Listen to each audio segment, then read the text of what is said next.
The Chennai Shopping Mall Shravana Sambaram KG Sale Nakshi Jewelry Mela Flat 50% off.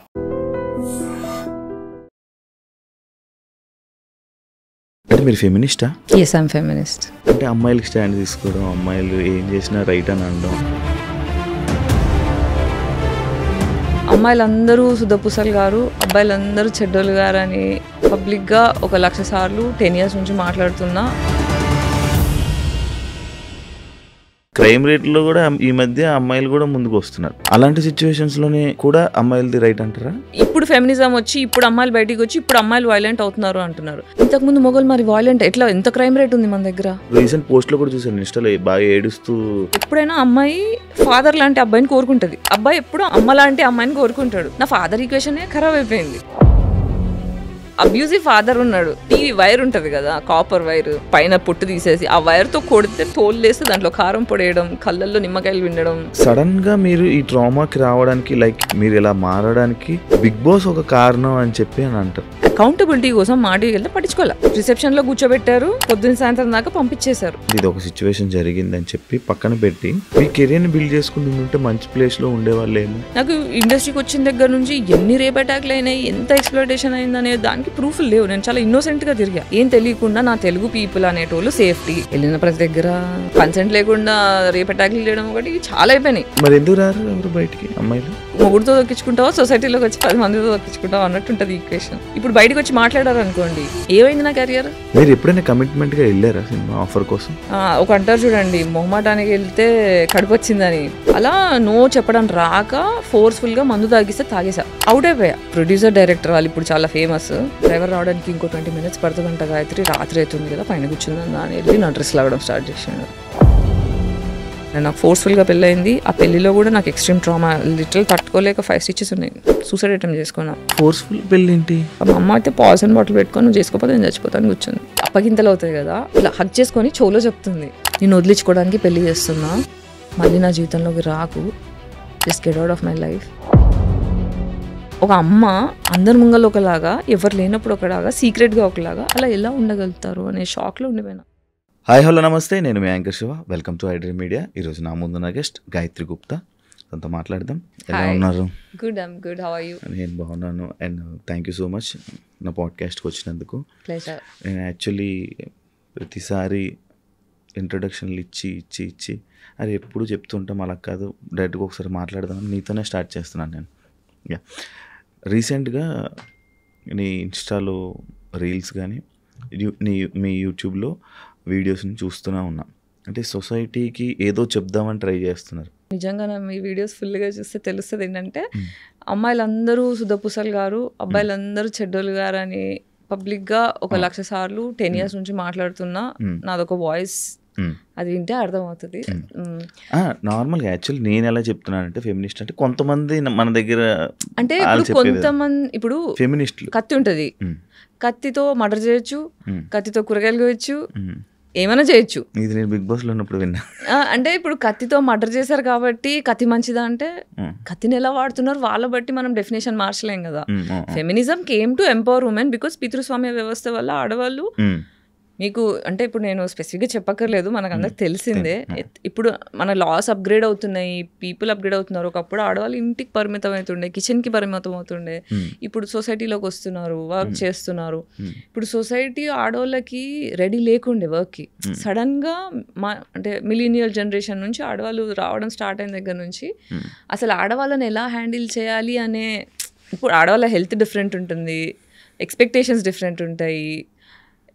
ఇలాంటివన్నీ కూడా మగవాళ్ళకి design చేయబడ్డ సొసైటీలో ఆడవాళ్ళు వచ్చినప్పుడు ఏమవుతుందంటే, ఆడవాళ్ళని ఎలా హ్యాండిల్ చేయాలో ఆడవాళ్ళకి అర్థం కావట్లేదు, మగవాళ్ళకి అర్థం కావట్లేదు. కాబట్టి ఇదంతా షేక్ అవుతుంది. బేసిక్గా ఎవరు తప్పు కాదు, సిస్టమ్ అనేది ఫ్లాడ్గా ఉంది. దాన్ని మనం అప్గ్రేడ్ చేసుకోవడానికి మనం కష్టపడుతున్నాం. ఒక జార్లో నల్ల చీమలు ఎర్రచీమలు వేసేసి మూత పెట్టేసి షేక్ చేస్తారు. షేక్ చేసిన తర్వాత ఏంటి, లోపల మనకు షేక్ తెలియట్లేదు, మూసింది తెలియట్లేదు. నల్ల చీమ ఎర్రచీమ కొట్టుకుంటే నీది తప్పు, నువ్వు మెన్ తప్పు, ఉమెన్ తప్పు అని మనం కొట్టుకుంటున్నాం. కానీ కామ్ డౌన్, షేక్ అవుతుంది సిస్టమ్, మనం అది మార్చుకోవాలి అని చెప్పి ఒక అప్గ్రేడ్ అవ్వడానికి, లాస్ అప్గ్రేడ్ అవ్వడానికి, comfort zone for everybody upgrade అవ్వడానికి ఫెమినిజం వచ్చింది. So this is not to hurt anybody. ఒకరిని బాధ పెట్టే ఉద్దేశంతో, ఒకరిని కించపరిచి, ఒకరిని తక్కువ చేసే ఉద్దేశం ఫెమినిజం కాదు. ఎవరికైతే అవసరం ఉందో, ఎవరి గొంతు అయితే వినిపించట్లేదో వాళ్ళకి హెల్ప్ చేయడానికి, ఎంపవర్ చేయడానికి, సేఫ్ సొసైటీ ప్రొవైడ్ చేయడానికి వచ్చే వాయిస్ ఫెమినిజం. ఈ ఇప్పుడున్న జనరేషన్లో అమ్మాయిల వాయిస్ వినిపించట్లేదు అన్నది నాకు తెలిసి మన మూర్ఖత్వం అని అనుకుంటున్నాను. ఎందుకంటే ఇప్పుడు ప్రతి విషయంలోని కూడా, ఏ విషయంలోనైనా అమ్మాయిలు ఫస్ట్ ఉన్నారు. ఏం చేయాలన్నా క్రైమ్ రేట్లో కూడా ఈ మధ్య అమ్మాయిలు కూడా ముందుకు వస్తున్నారు. అంటే మనం చూస్తున్న సిచ్యువేషన్లో, అలాంటి సిచ్యువేషన్స్లోనే కూడా అమ్మాయిలది రైట్ అంటారా? ఇప్పుడు నేనేమన్నాను, ఇక్కడ అమ్మాయి తప్ప అబ్బాయి తప్ప కాదు, సిస్టమ్ ఫ్లాడ్ ఉంది అన్న. సో ఈ సిస్టమ్ ఏం చేసింది, ఇంతకు ముందు ఆడోళ్ళని ఇంట్లోకి తొక్కేసింది. ఓకే, మగవాడిని బయట జంతువులా తయారు చేసి పెట్టింది. సో మగవాడు బయట ఎక్స్ప్లాయిట్ చేస్తాడు, ఇంటికి వచ్చి ఆడదాన్ని అబ్యూస్ చేస్తాడు. ఆడది ఎప్పుడు బయటికి చెప్పుకోలేదు, ఇక్కడ నా సేఫ్టీ లేదు, ఇంతకన్నా ఏమన్నా అయితే నేను చచ్చిపోతా అనే భయం కొద్దీ మన జనరేషన్స్ కొద్దీ మన అమ్మలు, అమ్మమ్మలు, నాన్నమ్మలు అంతా మూసుకొని, తగ్గి, అంచుకొని డిప్రెషన్లోకి వెళ్ళిపోయి సైలెంట్ అయిపోయారు. ఇప్పుడు ఎప్పుడైతే ఆడవాళ్ళు బయటకి పాపులేషన్ పెరిగింది, రావడం స్టార్ట్ అయింది, ఇప్పుడు ఏమైంది, ఆడదానికి మొగోడికి ఎక్స్ప్లోయిట్ చేసినట్టు ఆడది ఎక్స్ప్లోయిట్ అవుతుంది. మొగోడికి చేతిలో కత్తి ఇచ్చి, ఇప్పుడు ఫెమినిజం వచ్చి, ఇప్పుడు అమ్మాయిలు బయటికి వచ్చి, ఇప్పుడు అమ్మాయిలు వైలెంట్ అవుతున్నారు అంటున్నారు. ఇంతకుముందు మొగోళ్ళు మరి వాయిలెంట్ ఎట్లా, ఎంత క్రైమ్ రేట్ ఉంది మన దగ్గర, ఎంత క్రైమ్ రేట్ ఉంది. ఆ క్రైమ్ రేట్ ఆడవాళ్ళు ఎందుకు జాయిన్ అవుతున్నారంటే ఆడవాళ్ళు మార్కెట్లోకి వచ్చారు. సిస్టమ్ అనేది మనుషుల్ని భయంలో పెట్టి కోపాన్ని అణిచేస్తే సైడ్ ఎఫెక్ట్ అలాగే అవుతుంది. సో మనం ఏంటి, ఆడవాళ్ళు హీల్ అవ్వాలి, మగవాళ్ళు హీల్ అవ్వాలి. సో మనము మొగోళ్ళు చేసినారు, ఆడోళ్ళు చేసినారంటే yes, everybody is doing, given a chance. అందరికీ privilege of economy, separation of anger, ఈ రెండు కలిసినప్పుడు, పవర్ చేతికి వచ్చినప్పుడు జంతువు తయారవుతారు. ఇప్పుడు కర్చే కుక్కకి మురిగే కుక్కకి డిఫరెన్స్ చెప్తాం. ఇప్పుడు నా దగ్గర కుక్క ఉంది, ఆడు కరవడు, ఎందుకంటే వాడికి కడవలసిన అవసరం పడకుండా ప్రేమగా పెంచిన. అదే ఇంట్లో కొంతమంది కర్చే కుక్కలు ఉంటాయి, వాడిని కొడతారు, కట్టేస్తారు, దానివల్ల ఏమవుతుందంటే కరుస్తాయి. అది ఆడ కుక్కన మగ కుక్కని సంబంధం లేదు. సో ప్రేమలో పెరిగిన వాళ్ళు వైలెన్స్ చేయరు. ఎవరైతే ఎక్స్ప్లాయిటేషన్కి గురవుతారో, ఎవరైతే భయంలో పెరుగుతారో, నాకు వాల్యూ దొరకట్లే, నాకు రెస్పెక్ట్ దొరకట్లే అన్న కోపం లోపల దాచుకొని పెరుగుతారో వాళ్ళు క్రిమినల్స్ తయారవుతారు. నన్ను అడిగితే మన క్రైమ్ రేట్లో మర్డర్లు చేసేటోళ్ళు, రేపులు చేసేటోళ్ళు, క్రైమ్ చేసేటోళ్ళు, డబ్బులు లాండరీ చేసేటోళ్ళు అన్నీ కూడా ట్రామా రెస్పాన్స్లు. వాళ్ళకి ప్రేమ దొరక్క, వాళ్ళకి రెస్పెక్ట్ దొరక్క అలా తయారవుతారు. యాక్చువల్లీ నేను రీసెంట్గా ఒక పాడ్కాస్ట్ చూసినప్పుడు నాకు అప్పటి వరకు తెలీదు, అంటే లైక్ మీరు సడన్గా ఆ మాట అనేసరికి లైక్ నాకు అబ్బాయిలు ఇష్టం, అమ్మాయిలు ఇష్టం అంటే నాకు అది అంత నాకు పర్టికులర్ పూర్తిగా అర్థం కాలే. అది ఎందుకు అలా చెప్పడం జరిగింది బయటికి? సో నేను చిన్నప్పటి నుంచి బైక్యూరియస్ ఉండే, అంటే అమ్మాయిలను చూస్తే కూడా నాకు మంచిగా అనిపించేది. నాకు ఎక్కువ నేను అమ్మాయిలకి అట్రాక్ట్ అయ్యేదాన్ని. అబ్బాయిలు ఎందుకు అంటే, ఇప్పుడు నేను ఇంట్లోంచి బయటకు వచ్చేసా, ఒక చిన్నప్పటి నుంచి అమ్మాయికి ఏంటి పెళ్ళి, సంసారం అనేది ఒకటి చిన్నప్పటి నుంచి మనకు పెళ్ళి, ఫైనల్ గోల్ ఆఫ్ అమ్మాయి ఏంటి పెళ్ళి. కానీ సొసైటీలో నాకు అమ్మాయి ఇష్టం అనేది చెప్పే ధైర్యం కానీ, స్పేస్ కానీ, ఇది కరెక్టా కాదా కూడా నాకు తెలీదు. అమ్మో నేను క్రీపీనేమో, నేను కామందురాలేమో, అందుకే ఇలా ఆలోచిస్తున్నానేమో, తప్పు అని నేను ఎప్పుడు ఎక్స్ప్రెస్ చేయలేదు. పెద్దగా అయిన తర్వాత నాకు ఓకే బైసెక్షువాలిటీ ఉంటుంది అని తెలిసిన తర్వాత, బట్ స్టిల్ నేను దాన్ని సీరియస్ చెప్పలేదు. ఎందుకంటే దాన్ని ఎక్స్ప్రెస్ చేసి దాన్ని ఎంబ్రేస్ చేసేంత సేఫ్ స్పేస్ లేదు.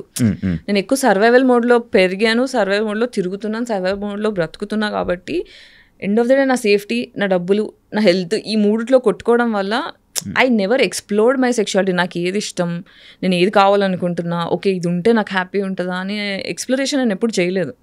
నాకున్న రిలేషన్షిప్స్ బ్రేకప్స్ అయినాయి, కానీ అవన్నీ కూడా ఒంటరిదాన్ని అయిపోయా. నాకు ఫ్యామిలీ లేదు, నాకు ఫ్యామిలీ కావాలి అంటే మొగుడు నుంచే వస్తుంది ఫ్యామిలీ.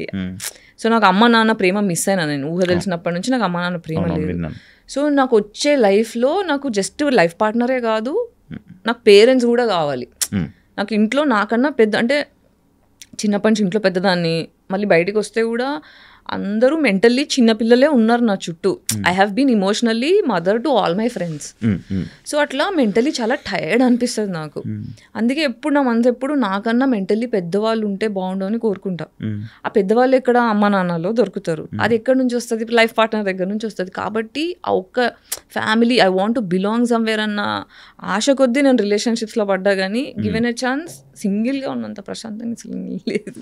ఎందుకు అంత అంటే లైక్ అంటే కొంతమందికి అలా అనిపిస్తుంటుంది. కొంతమంది ఏమనుకుంటారు, రిలేషన్షిప్స్లో ఉన్న వాళ్ళు అదే చాలా మంచిగా ఉన్న వాళ్ళు ఉన్నారు. రిలేషన్షిప్ తప్పనట్లే, నాకు ప్రశాంతంగా ఉంది రిలేషన్షిప్ లేకపోతే అంటున్నా. ఎందుకు ఏమైనా ఇబ్బంది పడ్డారా? అండ్ నేను రీసెంట్ పోస్ట్లో కూడా చూసాను ఇన్స్టాలో, బాగా ఏడుస్తూ బ్రేకప్ అయినందుకు ఏడుస్తూ అది పెట్టడం జరిగింది. బ్రేకప్ ఒకటైతే వేరు, చాలా బ్రేకప్స్ అయ్యాయి. కానీ ప్రతిసారి ఏంటంటే ఫ్యామిలీ కావాలి, నేను ఒంటరిగా ఉన్నాను, నాకు ఫ్యామిలీ కావాలి, నాకు ప్రేమ కావాలి అనే ఆశ కొద్దీ ఈ రిలేషన్షిప్స్లో కూడా నచ్చినా నచ్చకున్నా ఒక్కొక్కసారి when we had to have sex, I had participated, but I wish I didn't do that. నాకు అంటే మొగోళ్ళు 100% పర్ఫెక్ట్ ఉండరు, మార్చుకోవాలి. ఇప్పుడు చెప్తారు కదా పెళ్ళైన తర్వాత, నా మొగుడు ఇట్లా సతాయిస్తుంది అట్లా సతాయిస్తుంది అంటే మార్చుకో అంటారు. కానీ మొగోళ్ళు మారకపోతే ఏం చేస్తాం? సో మార్చే పద్ధతిలో ఏంటంటే okay I want a family అనే కోరిక కొద్దీ చాలాసార్లు కాంప్రమైజ్, ఇష్టం లేకున్నా పార్టిసిపేట్ చేయడం. సో 30 years తర్వాత కన్సెంట్ అని తెలిసిన తర్వాత, కన్సెంట్ డెఫినేషన్స్ అర్థమైన తర్వాత, మ్యారిటల్ రేప్స్ గురించి అర్థమైన తర్వాత, సెల్ఫ్ వర్త్ తెలుసుకున్న తర్వాత, నా వర్త్ నాకు తెలియకపోవడం వల్ల, నాకు ఫ్యామిలీ ఉంటే కానీ వాల్యూ లేదు అని నేను ఫీల్ అవ్వడం వల్ల, అర్హత లేని మనిషితో రిలేషన్షిప్ పెట్టుకొని వాళ్ళకి నేను తగ్గాను అనే ఒక సాడ్ ఫీలింగ్ వచ్చింది. దానివల్ల ఏంటంటే ఓకే నాకు ఇప్పుడు అంటారు కదా ప్రేమతో పెరగని వాళ్ళు కత్తి మీద ప్రేమను వెతుక్కుంటారు, కత్తి మీద అని. అలా నేను అలా వెతుక్కున్న ప్రేమని, but it was not safe. Selection problem ఏమో కదా? అవును, నా సెలక్షన్ ప్రాబ్లమే. ఎందుకంటే తండ్రి దగ్గర నుంచి వచ్చే, ఇప్పుడు ఎప్పుడైనా అమ్మాయి ఫాదర్ లాంటి అబ్బాయిని కోరుకుంటుంది, అబ్బాయి ఎప్పుడు అమ్మాయి లాంటి అమ్మ లాంటి అమ్మాయిని కోరుకుంటాడు. నా ఫాదర్ ఈక్వేషనే ఖరాబ్ అయిపోయింది.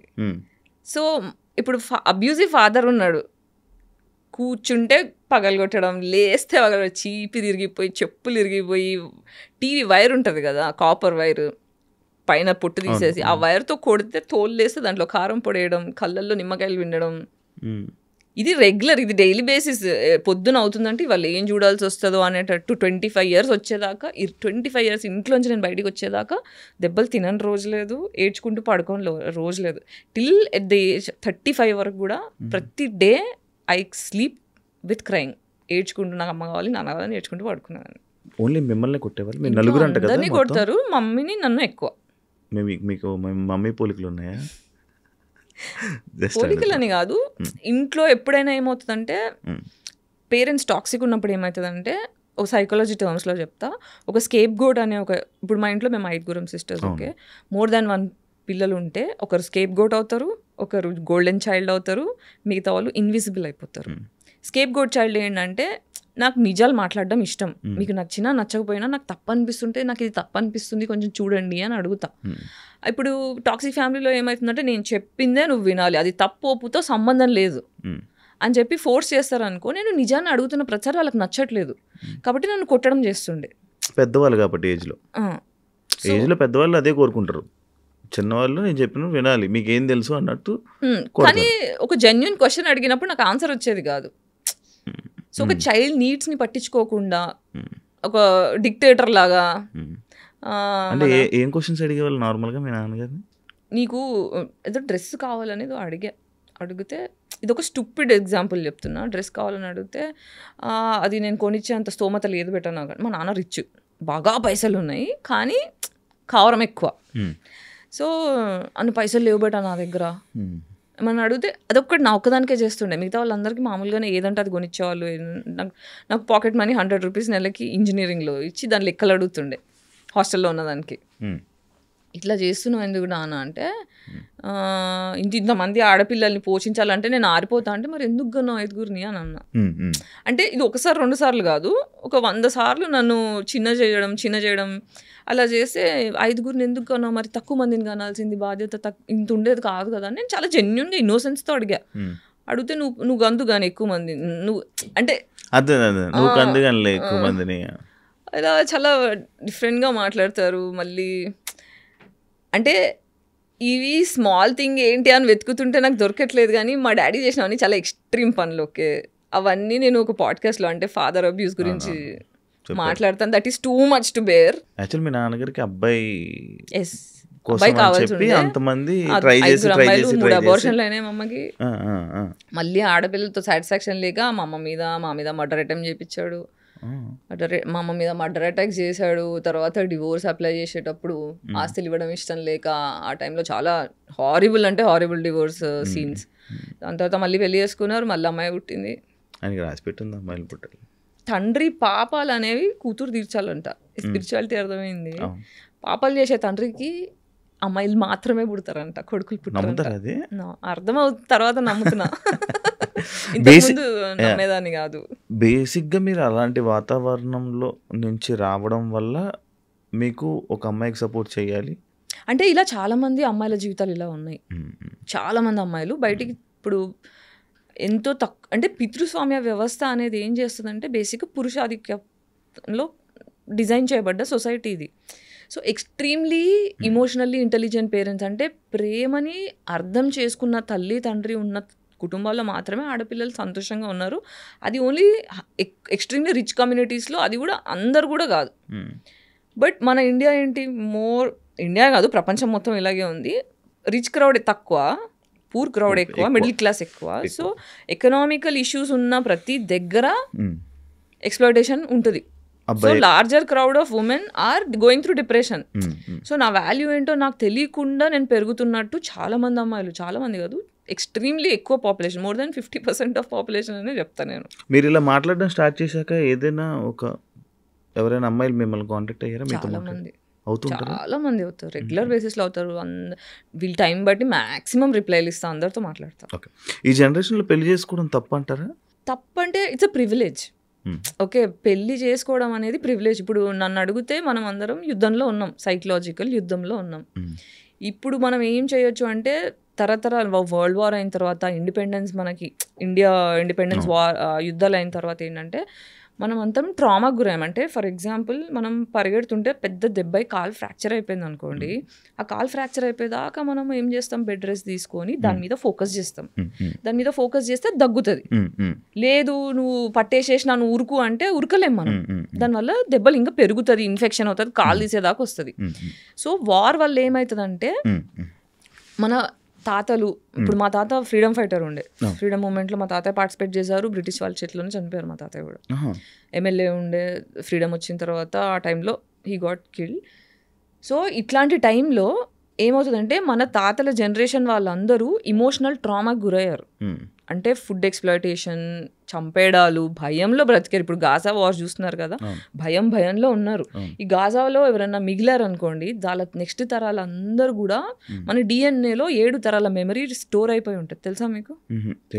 మనకి డిఎన్ఏ మనకి ఇప్పుడు సరే పెళ్లి చేయాలంటే 7 తరాల టు 7 తరాలు ఎందుకంటారు నాకు తెలియదు. ఎందుకంటే వాళ్ళకి హెల్త్ ఇష్యూస్ కానీ ఇవన్నీ, మన హెల్త్ ఇష్యూస్ ఎలా వస్తాయి, మనకున్న డిప్రెషన్ బట్టి, మన లోపల ఉన్న ట్రామా బట్టి. ఇప్పుడు భయం వల్ల వచ్చిన హెల్త్ ఇష్యూ, నేను నిజాలు మాట్లాడలేకపోతున్నాను అనుకో, నాకు థైరాయిడ్ వచ్చే ఛాన్స్ ఉంటుంది. నాకు సపోర్ట్ సిస్టమ్ దొరకట్లేదు అనుకో, నాకు లోవర్ బ్యాక్ పెయిన్ వస్తుంది, ఫైనాన్షియల్గా డబ్బులు లేకపోవడం వల్ల అట్లుంటే.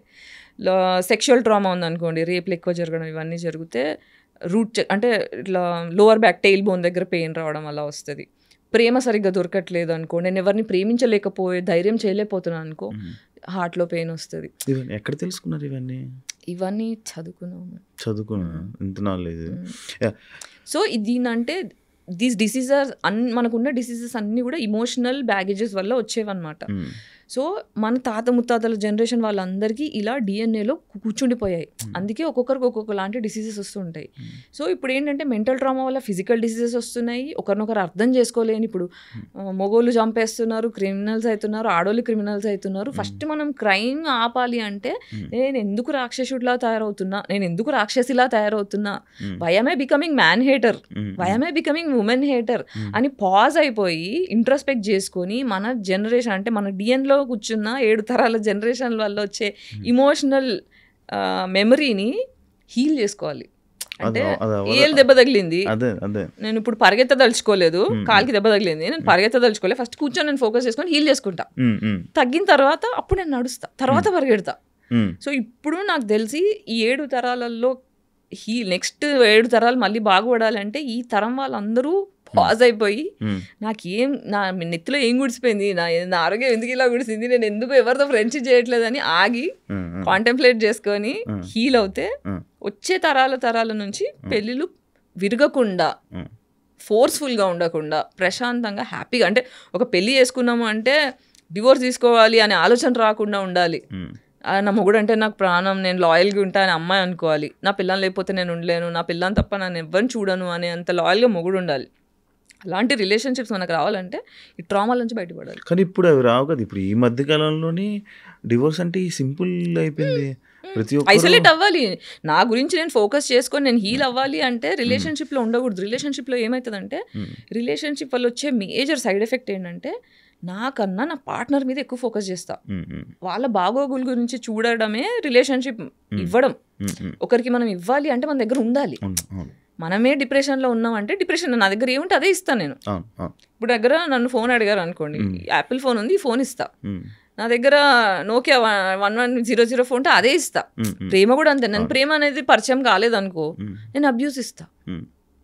కాబట్టి మనం అబ్యూస్ అనేది మనకు జరిగింది, మన పేరెంట్స్ని మనం ఫర్గివ్ చేయాలి, యాన్సిస్టర్స్ని ఫర్గివ్ చేయాలి. ఎందుకంటే వాళ్ళు ట్రామాకు గురయ్యారు కాబట్టి ఆ భయం కొద్దీ వాళ్ళు కోపాన్ని మన మీద రుద్దారు. అందులోంచి నేను బయటికి వచ్చి ఫర్దర్గా నా పిల్లానికి కానీ మొగుడికి కానీ పిల్లలకు కానీ పాస్ చేయను అని హీల్ అవ్వాలి.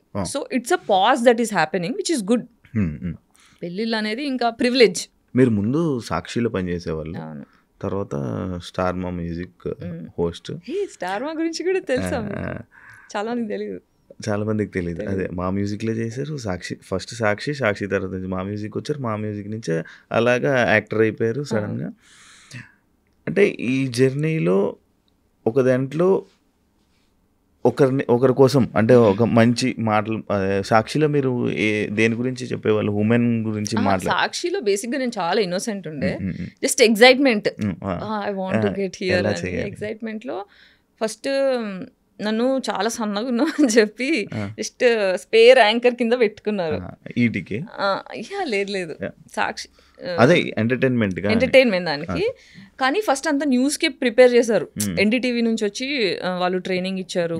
నాకేమో న్యూస్లో ఫిట్ అవ్వను, నేను చేయనంటే నువ్వు చెయ్యి అని ఫోర్స్ చేసి చేయించారు. కానీ నాకు నచ్చట్లేదు. మెల్లగా ఎంటర్టైన్మెంట్ స్టార్ట్ అయిన తర్వాత నేను ఇక్కడ స్టార్ట్ అయిన దగ్గర నుంచి ఎవ్రీబడి స్టార్ట్ అయ్యింది. టీఆర్పీలు పెరగడం స్టార్ట్ అయినాయి. ఫస్ట్ యాడ్ నా షోకే వచ్చింది, హైయెస్ట్ టీఆర్పీ నాదానికి వచ్చింది. కాబట్టి చలో నువ్వు ఇంకా దున్నేసే అని చెప్పి 4 షోస్ చేయడం స్టార్ట్ చేశాను. అట్లా మా మ్యూజిక్ వచ్చారు. మా మ్యూజిక్లో జర్నీ స్టార్ట్ చేశారు. ఫ్యామిలీ ఆడియన్స్ని దగ్గర అవ్వడానికి సినిమాలు ట్రై చేశారు. కానీ సడన్గా మీరు ఈ ట్రామాకి రావడానికి, లైక్ ఇలా మీరు మాట్లాడడానికి, మీరు ఇలా మారడానికి బిగ్ బాస్ ఒక కారణం అని చెప్పి అని అంటారు జనాలు అనుకుంటున్నారు. Bigg Boss one of the contribution. అసలు నిజంగా మీకు అది జరిగిందా, లేకపోతే కాంట్రవర్సీ కోసం మీరు అలా చేశారా? అప్పుడు నేను అసలు ఆ విషయం తీయదలుచుకోలేదు. లైట్ తీసుకొని నా పని నేను చేసుకుంటున్నా, చాలా తిట్టుకున్నా, నా టైం వేస్ట్ చేశారు, నా ప్రాజెక్ట్ ఖరాబ్ అయినాయి, 15 సినిమాల దాకా వదిలేసి అప్పుడే ఫేమస్ అయ్యా, ఎన్ని ప్రాజెక్ట్స్ వస్తాయి, లేదు నేను వేరే మళ్ళీ చెప్పకూడదు, బిగ్ బాస్ అని ఎవరు చెప్పకూడదు, చెప్పకుండా అన్ని క్యాన్సిల్ చేసుకుంటూ కూర్చున్నా. 3 నెలలు వెయిట్ చేయించి ఇంకో 10 రోజులు ఉందనగా మీరు ఉండొచ్చు ఉండకపోవచ్చు అంటే నాకు మీటింగ్ కావాలని వెళ్ళి మాటిల్లో కూర్చుంటే వాళ్ళు పట్టించుకోలేదు. దిస్ ఈజ్ సెల్ఫ్ రెస్పెక్ట్కి లేదా? అంటే నేను మనిషిని కాదా? నాకు వాల్యూ లేదా? నా టైం ప్రెషర్స్ కాదా? మీరు ఎంత పెద్దోళ్ళు అయితే నేను మరి పురుగుని కాదు కదా. I have my identity, I'm living. నేను కష్టపడి బతుకుతున్న మనిషిని, నేను ఎవరిని ఎక్స్ప్లాయిట్ చేయని మనిషిని, నాకు ఎందుకు ఇట్లా డిస్రెస్పెక్ట్ చేయాలని అకౌంటబిలిటీ కోసం మాటికి వెళ్తే పట్టించుకోలే. రిసెప్షన్లో కూర్చోబెట్టారు, పొద్దున్న సాయంత్రం దాకా పంపించేశారు. ఇలా కాదు అని నా ఫ్రెండ్స్ని ఎంక్వైరీ చేసి, నా సర్కిల్లో ఎంక్వైరీ చేసి నంబర్ తీసుకొని ఆయన అడిగా, బ్రో ఏంటి ఇట్లా ఉంది అంటే, పార్క్లో కలుసు అంటే అక్కడ కలిస్తే మరి ఇప్పుడు నన్ను ఇంప్రెస్ చేసుకోవాలి కదా గాయత్రి, నేను నీకెందుకు చేయాలి, చాలామంది ఉన్నారు రావడానికి, నీకే ఎందుకు చేయాలి అంటే, ఈ మాట 3 నెలల ముందు చెప్పుంటే నేను లైట్ తీసుకునేదాన్ని. నా టైం వేస్ట్ చేశారు కదా, దానికి అకౌంటబిలిటీ ఏంటి అంటే చూద్దాం, నేను కూడా హ్యాపీ అవ్వాలి కదా, నేను కూడా ఆలోచించాలి కదా, మన ఉంటే చెప్తా అన్నారు. అనిపేసి వచ్చేసా, లైట్ తీసుకున్నా. దాని తర్వాత మాట్లాడడం స్టార్ట్ చేసిందా. అప్పుడు అరే ఇప్పుడు నేను ఇన్నేళ్ల నుంచి మీటు గురించి దాని గురించి చాలా మాట్లాడాను. నా కోసం ఎవ్వరూ నిల్చోలేదు. It was all alone fight. అంటే ఇప్పుడు శ్రీరెడ్డి మాట్లాడినప్పుడు చాలా మంది మహిళా మండలి సంఘాలు వెళ్ళి శ్రీరెడ్డికి సపోర్ట్ చేశారు, జూనియర్ ఆర్టిస్టులు వెళ్ళి సపోర్ట్ చేశారు, చాలా చేశారు. కానీ నా వాయిస్కి ఒక్కరు కూడా రెస్పాండ్ కాలే. సో వెళ్ళి టీవీ ఛానల్ TV5లో చూసాను నేను. తను వెళ్ళి తనతో ఏమేమి జరిగిందో ఎగ్జాక్ట్లీ అదే జరిగింది నాకు. సో నేను అనుకున్నా, అరే నాకు ఎవరు నిల్చోలేదని నేను బాధపడ్డా, ఇప్పుడు ఈ అమ్మాయి ఒక్క స్ట్రగుల్ అవుతుంది, ఎవరు నిల్చోపోతే ఎలా అని చెప్పి చాలా సోషల్ రెస్పాన్సిబిలిటీతో ఫెమినిస్ట్గా వెళ్ళి I also went through the same thing. Let me know what I can, అంటే నేను ఎలా హెల్ప్ అవ్వగలుగుతానో చెప్పు, I will be there for you, అసలు don't hesitate to contact me అని చెప్పా. తర్వాత కేసు పెడదాం అనుకుంటున్నా, ఏమంటావు అంటే okay if it is worth it let's do this అని చెప్పి లాయర్ని మాట్లాడుకొని ఇంకొక ప్రొడ్యూసర్ నా సపోర్ట్ చేస్తా అని చెప్పి మొత్తం తప్పుదారి పట్టించారు. మధ్యలో నాకు అర్థమైంది ఏంటంటే అందరూ గేమ్ ఆడుతున్నారు, అటు గేమ్ ఆడుతున్నారు ఇటు గేమ్ ఆడుతున్నారు, మధ్యలో నేను ఒక ఎర్రి పుష్పమైనా అని నాకు అర్థమైంది. కానీ బేసిక్గా అది జరిగిన తర్వాత, ఆ సిచ్యువేషన్ అయిన తర్వాత ఒక 3 months 4 months అది అయిపోయిన తర్వాత లైక్ ఓకే ఇదొకటి జరిగింది, ఇది ఒక సిచ్యువేషన్ జరిగింది అని చెప్పి పక్కన పెట్టి మీ కెరియర్ని బిల్డ్ చేసుకుని ఉంటే మంచి ప్లేస్లో ఉండేవాళ్ళేమో అని అనుకున్నా ఆడియన్స్ కదా. దాని అంటే తర్వాత అప్పుడు ఇప్పుడు కేసు అయిపోయింది, నేను ఇప్పుడు నాకు ఈ హెల్త్ ఇష్యూ ఉంది, స్పైనల్ కార్డ్ ఇష్యూ ఒకటి ఉంది, అది 25 అంటే నేను సాక్షిలో జాయిన్ అయ్యే ఫస్ట్ డే స్టార్ట్ అయిపోయింది నాకు. ఇలా ఫుల్ ఎక్సైట్మెంట్లో నాకు ఇష్టమైన జాబ్ నేను నా సొంతంగా తెచ్చుకున్నా, నా ఎడ్యుకేషన్తో సంబంధం లే, సర్కిల్తో సంబంధం లే, పేరెంట్స్ రికమెండేషన్తో సంబంధం లే, సొంతంగా తెచ్చుకున్నాను. ఒక ఫస్ట్ గర్వం. అంటే చిన్నప్పటి నుంచి నువ్వు వేస్ట్, నువ్వు దేని పనికిరావు, నువ్వు చచ్చిపో అని మా ఇంట్లో మాటలు అని పెరిగిన మనిషిని ఫస్ట్ టైం ఓకే నేను వేస్ట్ కాదు, నేను ఏదో ఒక చేయగలుగుతా అనే ఎక్సైట్మెంట్లో పోయా ఆఫీస్కి. వెళ్ళి ఇలా స్టెప్స్ ఎక్కుతున్నా పట్టేసుకుంది బ్యాక్, లోవర్ బ్యాక్ కదల రావట్లే, ఇట్లా కాలు తీస్తే ఇట్లా మంటలు వచ్చేస్తున్నాయి బ్యాక్లో. నాకు అర్థం కావట్లేదు, కూర్చొని ఇంకా పైన వాళ్ళకి ఫోన్ చేస్తే వచ్చి పెయిన్ కిల్లర్ ట్యాబ్లెట్ ఇచ్చి పైనకి వెళ్ళి నాకేం అర్థం కావట్లేదు ఏంటి. తర్వాత ఇంకా అప్పటికే నా ఇంకా షో స్టార్ట్ కాలేదు, నీ షో స్టార్ట్ అయినప్పుడు పిలుస్తానులే గాయత్రి నువ్వు వెళ్ళా అంటే ఇంటికి వెళ్ళిపోయా, బెడ్ రిడన్ అయిపోయా. ఇంకా అక్కడ నుంచి నాకు హెల్త్ పాడవడం స్టార్ట్ అయింది. సో ఆ హెల్త్ ఎందుకు పాడైంది అంటే ట్రామా వల్ల. ఇప్పుడు ఈ ఇండస్ట్రీకి వచ్చిన తర్వాత కూడా ఏంటి, ఇప్పుడు బిగ్ బాస్ అంటే బయటికి కనిపించింది, నేను మాట్లాడాను. ఎందుకంటే బిగ్ బాస్ కూడా ఎందుకంటే బాండ్ సైన్ చేసి ఉన్నాం కాబట్టి, కాల్ కాన్వర్సేషన్స్ ఉన్నాయి కాబట్టి, ప్రూఫ్లు ఉన్నాయి కాబట్టి నేను ధైర్యం చేసిన బయటికి వచ్చి మాట్లాడడానికి. నాకు ఇండస్ట్రీకి వచ్చిన దగ్గర నుంచి ఎన్ని రేప్ అటాక్లు అయినాయి, ఎంత ఎక్స్ప్లోయిటేషన్ అయింది అనే దానికి ప్రూఫ్లు లేవు. నేను చాలా ఇన్నోసెంట్గా తిరిగా, ఏం తెలియకుండా నా తెలుగు పీపుల్ అనేటోళ్ళు సేఫ్టీ. ఇప్పుడు నేను చిన్నప్పుడు ఏమనుకున్నా, నాకు ఎంట్రీకి ఎగ్లీసియాస్ అంటే ఇష్టము, ఆయనతో పాట చేయాలి, నాకు పాటలు పాడేదాన్ని నేను, తనతో సాంగ్ చేద్దాం అనే చిన్న ఇన్నోసెంట్ కోరిక. పాస్పోర్ట్లు అప్లై చేసుకున్న ప్రతిసారి ఇంట్లో చింపేసేవాళ్ళు. తర్వాత ఒకసారి ఇంజనీరింగ్లో మా సీనియర్స్ పాన్ వీడియోస్ చూపించారు, ర్యాగింగ్ టైంలో పాన్ వీడియోలు చూపించేసరికి నాకు గుండె దడొచ్చేసింది. వామ్మో ఇదేంది నో అనుకున్న తర్వాత అక్కడ హాలీవుడ్ యాక్ట్రెసెస్ అవి మార్ఫింగ్గా ఒరిజినల్ అని నాకు తెలియదు, బట్ ఆ పేర్లతో వచ్చినవన్నీ చూసిన తర్వాత నాకు అవన్నీ గుర్తొచ్చేసి అమ్మో హాలీవుడ్కి వెళ్తే ఇలాంటివన్నీ చేయాల్సి వస్తుందా, మన తెలుగు అయితే సేఫ్ కదా, అంత ఇన్నోసెంట్ ఉండే నేను, తెలుగు అయితే సేఫ్ కదా, మనోళ్ళు తెలుగు జాతి, మన జాతి, తెలుగు భాష గొప్ప అలా అనుకొని నేను ఇంకా ఫస్ట్ ఏమన్నా పీకితే ఇక్కడ పీకి చూద్దాము, ధైర్యం వచ్చిన తర్వాత అర్థమైన తర్వాత హాలీవుడ్ ఏదో చూసుకుందాం అన్నట్టు నేను ఇక్కడ ఆడిషన్ చేయడం స్టార్ట్ చేశాను. వెళ్ళిన ప్రతి దగ్గర అడగడం ఒకటి, కన్సెంట్ లేకుండా రేప్ అటాక్లు చేయడం ఒకటి, ఇవి చాలా అయిపోయినాయి. అలా చేస్తారా? మరి ఎందుకు రారు ఎవరు బయటికి అమ్మాయిలు? ఎందుకు రారు అంటే హెల్ప్లెస్నెస్, ధైర్యం లేదు. ఇప్పుడు ఇంట్లో మొగుడుతో దొక్కించుకుంటావా, సొసైటీలోకి వచ్చి 10 మందితో దొక్కించుకుంటావా అన్నట్టు ఉంటుంది ఈక్వేషన్. ఇప్పుడు బయటకు వచ్చి మాట్లాడారు అనుకోండి, ఏమైంది నా కెరియర్, మీరు చెప్పండి ఏమైంది నా కెరియర్, బిస్కెట్ ఉన్నాయి సినిమాలో, ఈ రోజుకి డబ్బుల కోసం కొట్టుకుంటున్నా, లిటరల్గా నా హెల్త్ బాగాలేకపోతే క్రౌడ్ ఫండ్కి అప్లై చేసుకోవాల్సి వచ్చిన పరిస్థితి. ఇలా ఎవరు కోరుకుంటాడు? ఇంత ఫైనాన్షియల్ అబ్యూస్ ఎవరు కోరుకోరు కదా. ఇంత పావర్టీలో ఉండాలని ఎవరు ఇష్టపడరు. This is a huge price I had to pay to talk truth. అందరికీ నిజాలు మాట్లాడే ధైర్యం ఉండదు. ఇప్పుడు నాకు డెత్ థ్రెట్స్ వచ్చాయి, రేప్ థ్రెట్స్ వచ్చాయి, ఫైనాన్షియల్గా బిస్కెట్ అయిపోయినా, హెల్త్ ఇంకా డిప్రెషన్లోకి వెళ్ళిపోయి హెల్త్ ఖరాబ్ అయిపోయింది, ప్రాజెక్ట్స్ రావట్లేదు, ఇంత లాసెస్ అన్న ఆలోచించుకుంటారు కదా.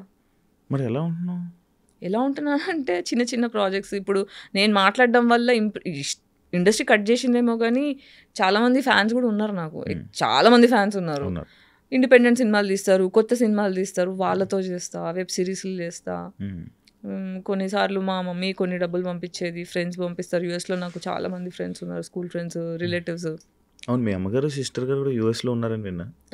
అంటే మేము 5 సిస్టర్స్, 2 ఇక్కడ ఉంటాం, మిగతా 3 మా అమ్మ యూఎస్లో. అక్కడ మంచి ఆఫీసర్ అంట కదా మీ సిస్టర్? ఏ సిస్టర్? మీ చెల్లి. 4వ చెల్లి ఆర్మీ ఆఫీసర్ కదా, విన్నా. మంచి సెటిల్ అంట కదా అక్కడ, అప్పుడు మంచి సెటిల్ అంట కదా. మరి నీకు సపోర్ట్, మరి మీరు కూడా వెళ్ళిపోతే బాగుండేది కదా అక్కడికి. వెళ్ళిపోతే బాగుండేదంటే ఆనెస్ట్గా చెప్పాలంటే డిస్ఫంక్షనల్ ఫ్యామిలీలో ఏమవుతుందంటే పేరెంట్స్ ఏం చేస్తారు, ఒకరిని అబ్యూస్ చేస్తారు, ఒకరు నెత్తి మీద పెట్టుకుంటారు, మిగతా వాళ్ళు చెప్పే కదా గోల్డెన్ చైల్డ్, నేను స్కేప్ గోట్ చైల్డ్, ఇంకో చెల్లి గోల్డెన్ చైల్డ్. అంటే నేను చెప్పినట్టు నువ్వు వినకపోతే ఇలా బగలు కొడతా, చెప్పింది వింటే ఇలా నెత్తి మీద పెట్టుకుంటా అని 2 ఎగ్జాంపుల్స్ క్రియేట్ చేశారు. ఇక మిగతా 3 ఏంటి, అమ్మ బాబాయ్ అని సైలెంట్ అయిపోతారు.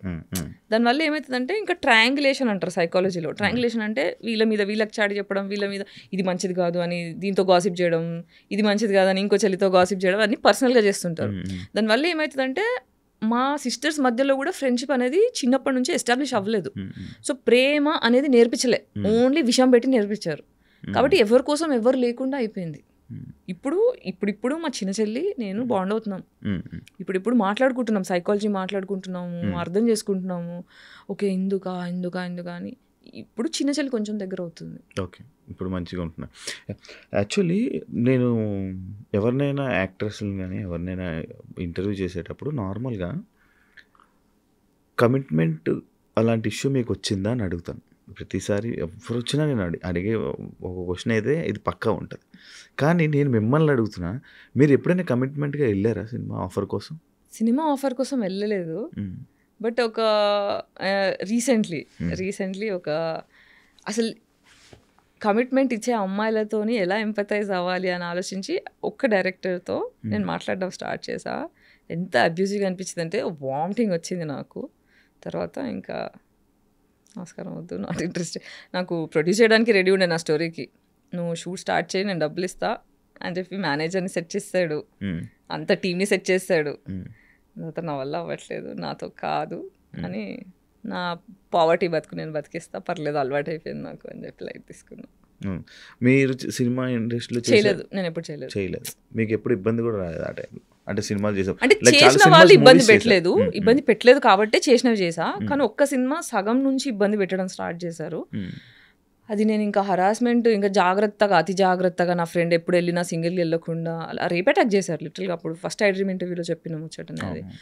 సో ప్రొడ్యూసర్ డైరెక్టర్ వాళ్ళు ఇప్పుడు చాలా ఫేమస్, వాళ్ళు ఇద్దరు కలిసి నా మీద చాలా ట్రై చేసి నన్ను ట్రామటైజ్ అయిపోయినా నేను. అది అంటే ట్రైలర్ ఫుల్ హిట్ అయిపోయిందని చెప్పి ఆఫ్టర్ పార్టీ అరేంజ్ చేశారు. ఆఫ్టర్ పార్టీలో ఫోర్స్, నాకేమో మొహమాటం, ఇప్పుడు నాకు ప్రేమ లేక పెరిగిన అమ్మాయిని కదా, సో నేను నలుగురిలో బిలాంగ్ అవ్వాలి అనే కొద్దీ పీపుల్ ప్లీజర్ అంటారు దీని ఇంగ్లీష్లో. ఆ పీపుల్ అందరూ నా గురించి పాజిటివ్గా ఆలోచించాలనే ప్రెషర్లో మొహమాటం ఎక్కువ వచ్చేస్తుంది, నో చెప్పడం కష్టమైపోతుంది. ఒక అంటారు చూడండి, మొహమాటానికి వెళ్తే కడుపు వచ్చిందని, అలా నో చెప్పడం రాక ఫోర్స్ఫుల్గా మందు తాగిస్తే తాగేసా. నాకు మందు పడదు, ఫస్ట్ ఆఫ్ ఆల్ నాకు హెల్త్ ఇష్యూ ఉండడం వల్ల ఏంటంటే మందు తాగితే ఫుల్ బ్యాక్ పెయిన్ వచ్చేస్తుంది. సో నాకు ఇష్టం ఉండదు మందు తాగడం అనేది, నాకు ఇష్టం ఉండదు.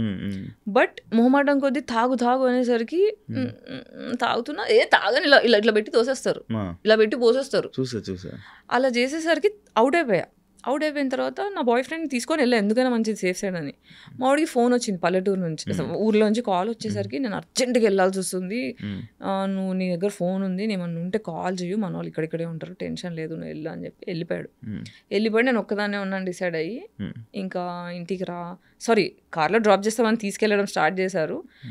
కార్ది టైర్ రిపేర్ ఉంది, మన ప్రొడ్యూసర్ గారు డ్రాప్ చేస్తారు, వాళ్ళ ఇంటి దగ్గర డ్రాప్ చేసేసి నేను రిపేర్కి వెళ్తాను. మన డైరెక్టర్ నన్ను ప్రొడ్యూసర్ దగ్గర ఇంటి దగ్గర డ్రాప్ చేసేస్తే కింద నిల్చొని ఉన్నా, ఏదో ఫోన్ పట్టుకొని నాటకాలు చేసి డ్రైవర్ రావడానికి ఇంకో 20 minutes పడుతుందంట గాయత్రి, రాత్రి అవుతుంది కదా పైన కూర్చుందా అని వెళ్ళి నా డ్రెస్ లాగడం స్టార్ట్ చేసిండు.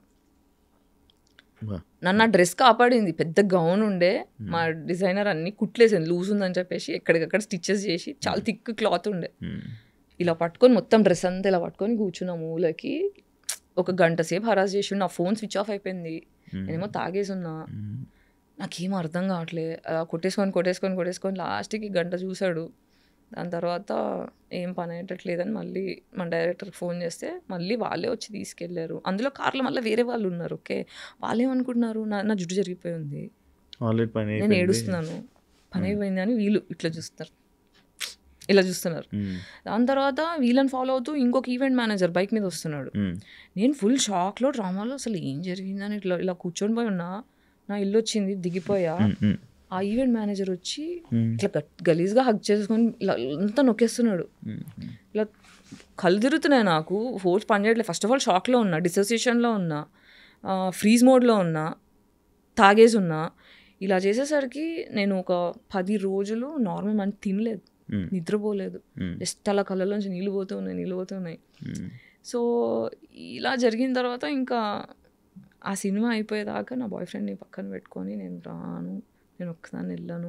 అది కూడా ఎందుకు వెళ్ళా అంటే, ఇప్పుడు ఇది జరిగింది, ప్రూఫ్ లేవు, నేను ప్రూఫ్ చేసుకోలేను. అప్పటికి నేను ఆ సినిమా మీకు తెలిసిపోతుంది, నేను సడన్గా మాయమైపోతాను. ఎండింగ్లో క్లాస్లో నేను కనిపించాను. ఎందుకు ఈ క్యారెక్టర్ మాయమైపోయింది అని క్వశ్చన్ వస్తుంది ఆడియన్స్కి. నేనేంటంటే ఇప్పుడు అందరికీ ఏం చెప్పాడు, గాయత్రి సీరియస్గా లేదు, నాకు ఫోన్లు ఎత్తట్లేదు, టైం ఇవ్వట్లేదు, అసలు అమ్మాయికి సిన్సియారిటీ లేదు, అలా ఇలా అని నా గురించి నెగిటివ్గా మాట్లాడడం స్టార్ట్ చేశాడు. ఆ మాట నిజం అవ్వద్దు, నా సినిమాలు వేరే సినిమాలు పాడగవద్దు, ఈమెకి వర్క్ ఎథిక్స్ లేవు, ఈమె హార్డ్ వర్క్ చేయదు అన్న పేరు ఖరాబ్ కావద్దని ఒప్పుకున్నా. కాబట్టి ఫినిష్ చేస్తా అన్నట్టు జాగ్రత్తగా ఫినిష్ చేసుకున్నా. గాయత్రి గుప్తా అంటే క్యూట్నెస్, అదైతే క్యూటే. నేను చాలా అంటే ఫ్యామిలీ ఆడియన్స్లో బాగా కనెక్ట్ అయిన అమ్మాయి సడన్గా ఎందుకు ఇలా అయిపోయింది, ఎందుకు ఇలా చేస్తుంది వీడియోలు, యూట్యూబ్లో వీడియోలు, ఏమైంది ఈ అమ్మాయికి అనే క్వశ్చన్స్ మొదలయ్యడం స్టార్ట్ అయినాయి. అంటే తన లైఫ్ని తనే ఖరాబ్ చేసుకుంది అని అనే వాళ్ళకి ఎవరికి లైఫ్ ఖరాబ్ చేసుకోవాలని ఉండదు. చిన్నప్పటి నుంచి ఏంటంటే ఇంట్లో ట్రామా రావడం వల్ల బేసిక్గా డార్క్ కామెడీ అనేది ట్రామా రెస్పాన్స్. మీరు ఎవరైనా చూడండి, ఎక్కువ నవ్వుతున్నారు, ఎక్కువ నవ్విపించే వాళ్ళు ఉంటారు, ఎక్కువ జోకులు చెప్పే వాళ్ళు ఉంటారు, వాళ్ళ లోపల చాలా డిప్రెషన్ ఉంటుంది. అది దాచిపెట్టుకోవడానికి కామెడీ అనేది డిఫెన్స్ మెకానిజం అనమాట. సో ఎవరైతే ఎక్కువ నవ్విస్తుంటారో అందరినీ సంతోషం పెట్టడానికి ఎవరైతే ప్రయత్నిస్తుంటారో వాళ్ళు జీవితంలో సీక్రెట్గా డిప్రెషన్లో ఉన్నారు. ఓకే, సో నేనేంటంటే చలో ఇంట్లోంచి అయితే వచ్చేసిన 25 తర్వాత వెళ్ళగొట్టారు, ఇంట్లోంచి పంపించేశారు, బయటికి వచ్చిన తర్వాత చలో నా లైఫ్ నా కంట్రోల్లోకి వస్తుంది కదా, అమ్మాయ హ్యాపీగా ఉన్నా అనుకున్నా. కానీ సోషల్ ట్రామా గురించి నాకు తెలియదుగా. ఓన్లీ ఇంట్లో వాళ్ళే అబ్యూస్ చేస్తారని తెలుసు, కానీ బయట వాళ్ళు అబ్యూస్ చేస్తారని తెలియదు. ఇది ఒక షాక్. కానీ ఇది ఎవరికి చెప్పుకోవాలి, నేను జస్టిస్ ఎక్కడ తెచ్చుకోవాలి, నన్ను ఎవరు సపోర్ట్ చేస్తాడు, నా డివోర్స్ తెచ్చుకోవడానికే తల కింద నేలకు రాయాల్సి వచ్చింది. లాయర్స్ అబ్యూస్ చేశారు, పోలీస్ స్టేషన్లో ఎవరు దేకరు. సో అసలు ఒక అమ్మాయి సింగిల్గా ఉంటే ఎవ్వరు దేకరు. వీళ్ళైతే గెలుకుదామని చూస్తారు, ఎందుకంటే ఎవడు అడిగేటోళ్ళు లేడు. సో ఇవన్నీ చూసిన తర్వాత జస్టిస్ అనేది జోక్, జస్టిస్ అనేది డబ్బులు లేకపోతే, మొగోడు సపోర్ట్ సిస్టమ్ లేకపోతే justice is joke for a women. అందుకే ఫెమినిస్ట్ అయినా నేను, ఉత్తగానే కాలే. సో నేను ఎప్పుడు నవ్వుకుంటూ బయటికి కనిపించాను, ఎందుకంటే నువ్వు హెల్దీగా ఉంటే, నవ్వుకుంటూ ఉంటే, క్యూట్గా ఉంటేనే ఇండస్ట్రీ పట్టించుకుంటుంది. నీ ప్రాబ్లమ్స్ ఎవరికి కావాలి, నీ ఆరోగ్యం బాగాలేకపోతే ఎవరికి కావాలి, నువ్వు బాధలో ఉంటే ఎవరికి కావాలి. అదే కదా సొసైటీ. డబ్బులు సంపాదిస్తున్నావా, క్యూట్గా ఉన్నావా, నా సినిమాకి పనికి వస్తావా, అంతకన్నా ఎవరికి అవసరం లేదు. కాబట్టి నా బాధను ఎప్పుడు దాచుకొని ఉంచా. అది ఎంత దాచుకున్నా అంటే స్పైన్ వంకరయ్యి అతుక్కునేదాకా ఎఫెక్ట్ అయింది. అంటే నాకు 2 years బ్యాక్ తెలిసింది. అంటే ఓన్లీ పెయిన్ కిల్లర్స్ ఇస్తున్నారు డాక్టర్స్, మొత్తం ఎప్పుడు 15 ఏళ్ళ నుంచి పెయిన్ కిల్లర్స్, ఫిజియోథెరపీ ఇవే నడుస్తుంది. కానీ యాక్చువల్ రీజన్, రూట్ కాజ్ ఏంటి, అసలు ఎందుకు వస్తుంది నాకు. నేను ఆయుర్వేదిక్ లైఫ్, ఇప్పుడు మా పేరెంట్స్ ఎంత ట్రామా చేసినా ఆయుర్వేదిక్ లైఫ్ స్టైల్ నాది. శిబిరాల్లో పెరిగా, వేదాలు నేర్చుకున్నా. ఎవ్రీ సమ్మర్ హాలిడేస్ మమ్మల్ని శిబిరంలో 1 month వేసేవాళ్ళు. వేదాలు నేర్చుకోవడం, హోమం చేయడం. ఇంట్లో మేము 5 కూర్చొని మొత్తం హోమం చేస్తాం. అవి కూడా వీడియోస్ చేయబోతున్నాం మెల్లిగా. సో అట్లా స్పిరిచువల్ ఫ్యామిలీలో పెరిగాను, కానీ ప్రేమ దొరకలేదు కదా. సో ప్రేమ దొరకకపోవడం వల్ల ఏమవుతుందంటే అది లోపల కూర్చుండిపోయింది, పెయిన్ అంతా కూర్చుండిపోయింది. ఆ కూర్చొని స్పైన్ ఇట్లా వంకరైపోయింది.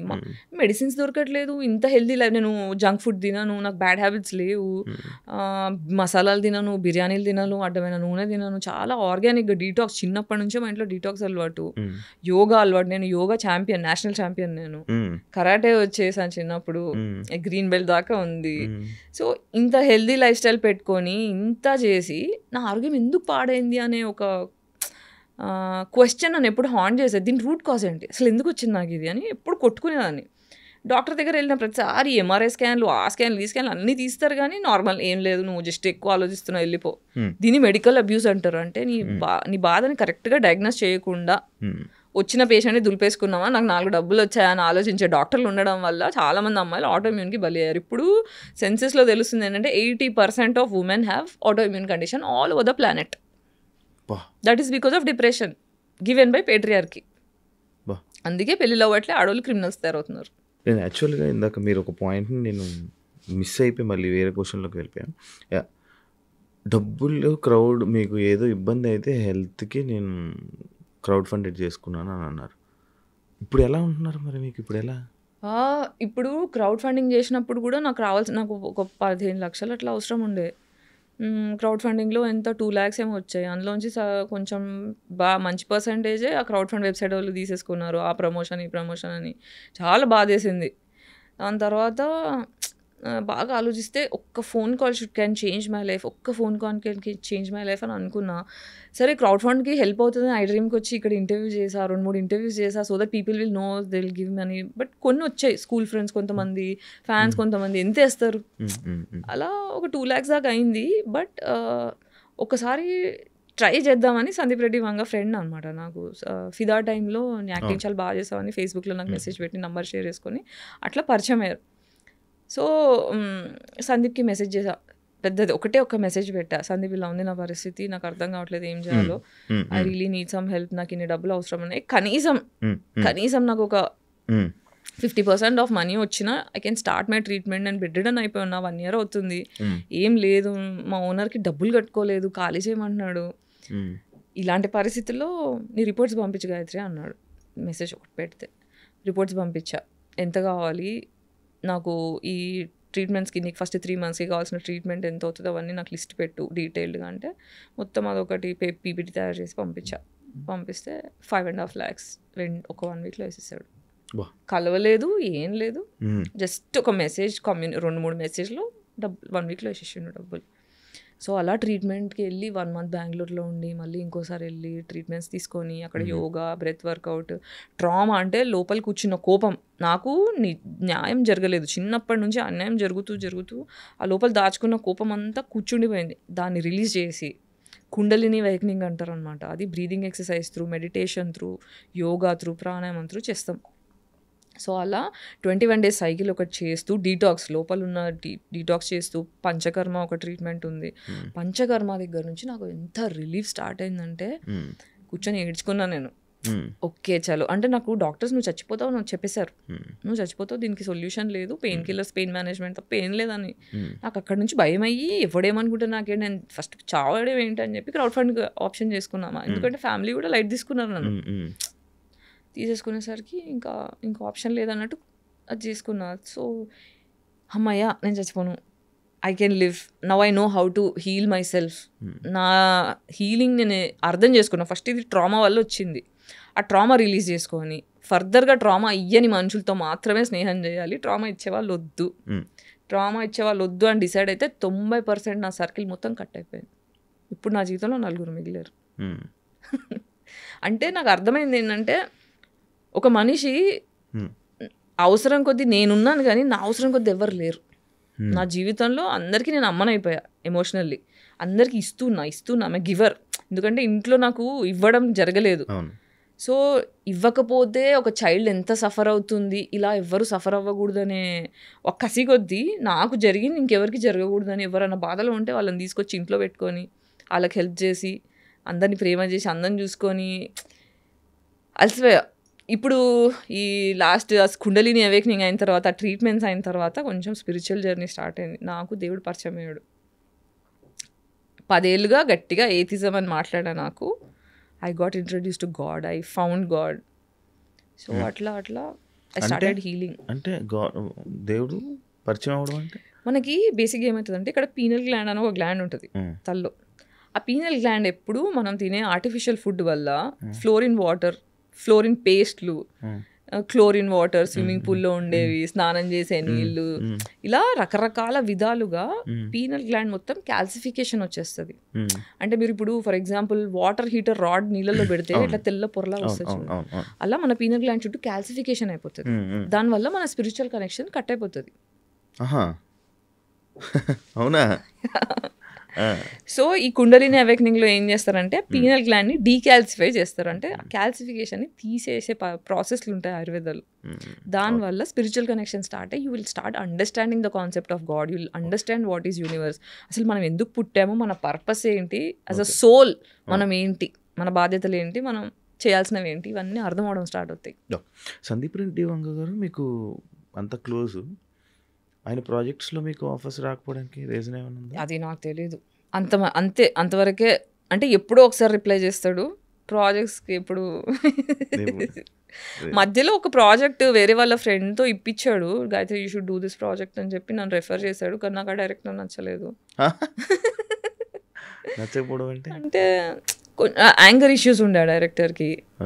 సో రిహార్సల్ సెషన్లో అంటే ఏదన్నా అటు ఇటు అయితే చాలా రూడ్గా బిహేవ్ చేసేవాడు. నాకేమో సెల్ఫ్ రెస్పెక్ట్ మనిషి, నాకు రెస్పెక్ట్ లేకపోతే కష్టం. ఒకసారి చూసా, 2 సార్లు చూసా, 3వ సారి అడ్వాన్స్ రిటర్న్ ఇచ్చేసి నన్ను క్షమించండి, మీకంటే నాకన్నా ప్రాజెక్ట్ పెద్దది, ఈ ప్రాజెక్ట్లో నేను ఉంటే నేను న్యాయం చేయలేను, మీ మీద రెస్పెక్ట్ ఉంది కానీ నేను ఇందులో ఫిట్ అవ్వను అని చెప్పి పద్ధతిగా చెప్పి వచ్చేసా బయటికి. నాకు మీ నోస్ పిన్ ఎందుకు పెట్టుకున్నది? ఇదా? This is a basically indication that I'm bisexual, pansexual. అవునా? నాకు కాదు అనే దానికి ఇది నాకు తెలియదు అసలు ఇప్పుడు దాకా. నాకు ఇవన్నీ ఏం తెలియవు. అవునా? ఓకే. అంటే మేజర్లీ ఇప్పుడు స్పెక్ట్రమ్ చైల్డ్ అని చెప్పడానికి, ఓకే, సెక్షువాలిటీతో సంబంధం లేదు, I belong to queer community, I mean neuro divergent అని చెప్పడానికి ఇది ఒకటి. అవునా? ఎంతమంది అమ్మాయిలతో కలిసి ఉంటారు మీరు ఇప్పటిదాకా? యాక్చువల్లీ అమ్మాయిల దగ్గరికి వెళ్ళి ఏం అడుగుతారు? ఏం చేయలేదు నేను ఇప్పటిదాకా. అదే కదా 40 yearsకి వచ్చిన తర్వాత బయట చెప్పాకి ఆమె పాన్సెక్షువల్. నేను ఇది ధైర్యంగా చెప్పగలుగుతాను, నాకు నేను ధైర్యం తెచ్చుకొని బయట మాట్లాడడానికి నాకు 40 ఏళ్ళు పట్టింది. ఇప్పుడు నాకేంటంటే జస్ట్ బికాజ్ ఐఎమ్ బైసెక్షువల్ అమ్మాయి దొరికిందా చేసా అలా కాదు. పడాలి, నచ్చాలి, ఈక్వేషన్స్ ఏమి ఉండాలి అవన్నీ ఉంటాయి అబ్బాయితో ఎలా అలాగే. కానీ అంత ఇంప్రెసివ్ అయిన అమ్మాయిలు కూడా దొరకలేదు నా జీవితంలో. అబ్బాయిలతో నేను ఎంత ట్రామా గురయ్యానో అమ్మాయిలతో కూడా అంత ట్రామా గురయ్యా. కాబట్టి నన్ను అంటే నేను తొందరగా ఇంప్రెస్ అవ్వలేను, అట్లా కష్టపడాలి. ఇష్టమైన అబ్బాయిలు అంటే లవ్ చేస్తారు నార్మల్గా. బేసిక్ ఇప్పుడున్న జనరేషన్ లవ్ అంటే కలవడం కోసమే. ఎలా కలవడం అంటే ఫిజికల్గా కలవడం కోసమే. అదే నేను ఎప్పుడు చేయలేదా? వచ్చినాను.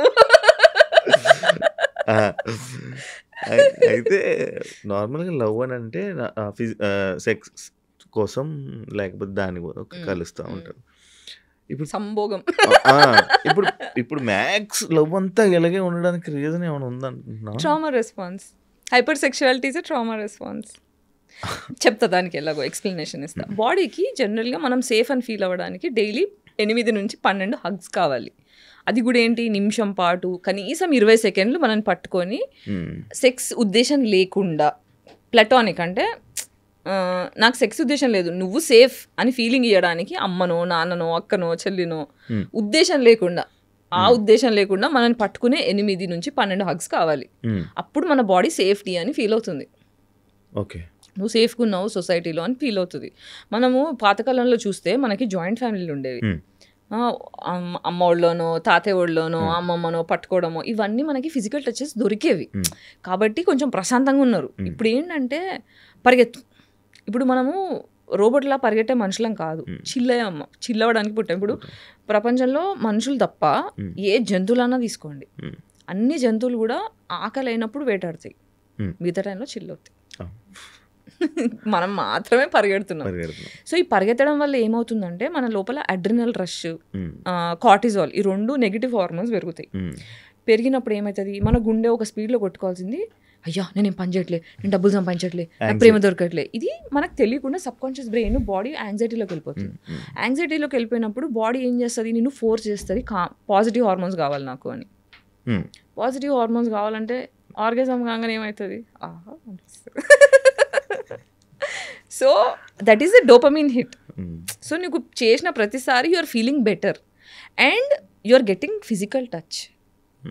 ఓకే, ఆ ఫిజికల్ టచ్, ఓహో బాడీ ఏం డిసైడ్, సబ్ కాన్షియస్ బ్రెయిన్ ఏం డిసైడ్ అవుతుంది అంటే, ఓహో ఇలా నిన్ను హార్నీ చేసేసి నిన్ను కామం పెంచేస్తే నువ్వు ఒక మనిషిని దగ్గర తెచ్చుకుంటున్నావు, అప్పుడే నాకు టచ్ దొరుకుతుంది కాబట్టి నేను హార్నీ చేసేస్తా, నువ్వు సచ్చినట్టు దానికోసమన్నా ఒక మనిషిని తెచ్చి ముట్టుకునేలా చేస్తావు అని బాడీ హైపర్ సెక్షువల్ అయిపోతుంది. ఇన్నున్నాయమ్మా. ఇది మామూలుగా నాకు నా పర్సనల్ డౌట్, పెళ్లి చేసుకుంటా నేనా? యా, అంటే కరెక్ట్ పర్సన్ దొరికితే ఫస్ట్ షూర్. ఎవరైనా ఏమైనా ప్రపోజల్ కానీ మాట్లాడే ప్రపోజల్స్ వస్తూనే ఉంటాయి, కానీ నేను సేఫ్గా, ఐ మీన్ ఎట్లా అంటే ఇమోషనల్లీ ఇంటెలిజెంట్ మనిషి కావాలి లైఫ్లో. ఇప్పుడు ఏమవుతుందంటే, ఇప్పుడు నన్ను టామ్ బాయ్ అంటారు, నన్ను మొగోడ్లాగా అంటారు, మ్యాస్క్యులిన్ అంటారు, లేదా ఇప్పుడు నాకు అమ్మాయి వచ్చినా అబ్బాయి వచ్చినా ఇప్పుడు నాకు ఎలాంటి మనిషి కావాలి అంటే, నేను పెద్ద మనిషి అంటే అందరి జీవితంలో అమ్మని అయిపోయా అని చెప్పా కదా, నాకు ఆ బాధ్యత అలసిపోయా. ఓకే, నేను చిన్న పిల్లని అవ్వగలుగుతా అనే ఒక కాన్ఫిడెన్స్ నాకు వచ్చినప్పుడు, అనే ప్రూఫ్ దొరికినప్పుడు ప్రాబబ్లీ ఐ కెన్ థింక్. మీరు సొసైటీ కోసం ఆలోచించి సొసైటీ కోసం మాట్లాడుతున్నారు అంతే కదా, మిమ్మల్ని సొసైటీ యాక్సెప్ట్ చేస్తుందని అనుకుంటున్నారు? సంబంధం లేదు. ఎందుకు? హీరోలు ఎప్పుడు సొసైటీ పీపుల్ ప్లీజర్లు కాదు హీరోలు. ఆ సొసైటీ నాకు లాభం వచ్చినా లేకున్నా నా వల్ల సొసైటీ బాగుపడుతుందని డిసైడ్ చేసుకునేటోడే ఫ్రీడమ్ ఫైటర్ అయ్యిండు. భగత్ సింగ్ అయినా ఎవరైనా సరే, ప్రాణం పోతుందని తెలుసు, రిస్క్ ఉందని తెలుసు, దీనివల్ల నన్ను గుర్తిస్తాడా గుర్తించరా అని పట్టించుకోరు. నా వల్ల బాగుపడుతుంది దేశం, నేను బలైనా సరే, నాకు కష్టం వచ్చినా సరే, నేను సఫర్ అయినా సరే, నేను చేసే పని వల్ల నలుగురు బాగుపడతారు అని అర్థం చేసుకున్నాడు హీరో అవుతాడు. ఈ సొసైటీలో మీ ఫ్యామిలీ కూడా, మీ ఫ్యామిలీ యాక్సెప్ట్ చేస్తుందా మిమ్మల్ని? సంబంధం లేదు నాకు, నన్ను ఎవరు యాక్సెప్ట్ చేయాలని నా సంబంధం నాకు లేదు. నన్ను నేను యాక్సెప్ట్ చేసుకున్నాను, అది నాకు ఇంపార్టెంట్. నా కుక్ యాక్సెప్ట్ చేసింది నాకు అది చాలు. సడన్గా మీరేంటి సందీప్ రెడ్డి వంగలా మాట్లాడతా? నేను ఎప్పుడు ఇట్లానే మాట్లాడా, నార్మల్గా జస్ట్ కంపేర్. ఫేమస్ అయింది అందుకే కదా. బేసికలీ మీ యూట్యూబ్ ఛానల్ ఎలా రన్ అవుతుంది?